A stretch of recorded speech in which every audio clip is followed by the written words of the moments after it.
दोस्तों नमस्कार। दोस्तों, मुनाफा युक्त व्यवस्था और जिम्मेदारी मुक्त सरकार, भारत की यही दो पटरियां हैं जो आपस में तालमेल बैठाए रहती है और इस देश की जनता समझ नहीं पाती है कि दरअसल वह मुनाफे को देखे या जिम्मेदारी मुक्त सरकार को देखे, क्योंकि सरकार हर जिम्मेदारी से पल्ला झाड़ती चली जा रही है, लगातार झाड़ रही है और बार बार वह उस सिस्टम का हवाला देती है जिस सिस्टम की पहली और आखिरी जरूरत मुनाफा है।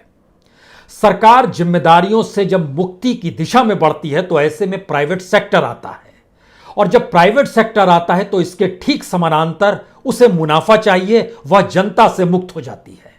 यानी प्राइवेट सेक्टर की जिम्मेदारी इस देश की जनता को संभालने की नहीं है, सरकार की जिम्मेदारी इस देश की जनता को देखने की है।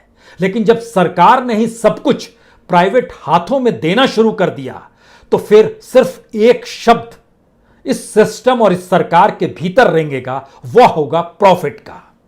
इस देश के भीतर में चाहे दवाइयां खूब बनती हो, अंतर्राष्ट्रीय तौर पर उसका एक्सपोर्ट खूब होता हो, लेकिन भारत के भीतर वो दवाई यहां की जनता को नहीं मिलेगी, क्योंकि वह पूरा का पूरा हिस्सा उस प्राइवेट सेक्टर के हाथ में है जिसे मुनाफा चाहिए। उसकी एवज में वो सरकार को भी कुछ दे देगी।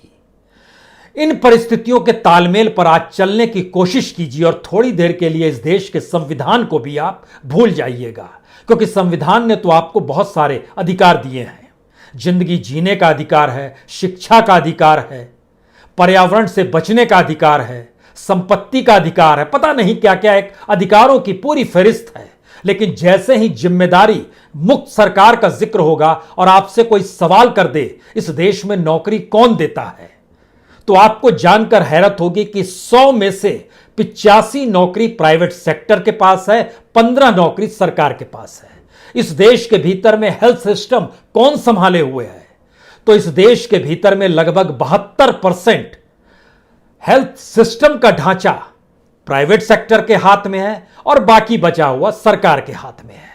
यानी सरकार नौकरी नहीं दे सकती है, सरकार इस देश में शिक्षा भी नहीं दे सकती है, क्योंकि एजुकेशन में जैसे ही आप हायर एजुकेशन की तरफ बढ़ेंगे वैसे ही सरकार पल्ला झाड़ चुकी होती है और प्राइवेट सेक्टर हावी हो चुका होता है। और न्यू एजुकेशन पॉलिसी तो बहुत साफ तौर पर कह रही है कि जिनके पास पैसा होगा वही इस एजुकेशन के अनुकूल होंगे, क्योंकि वहां कॉम्पिटिटिवनेस है, वहां पर प्रतिस्पर्धा है। दुनिया के बाजार में भारत की शिक्षा को भी टिकना है तो पैसा तो देना पड़ेगा।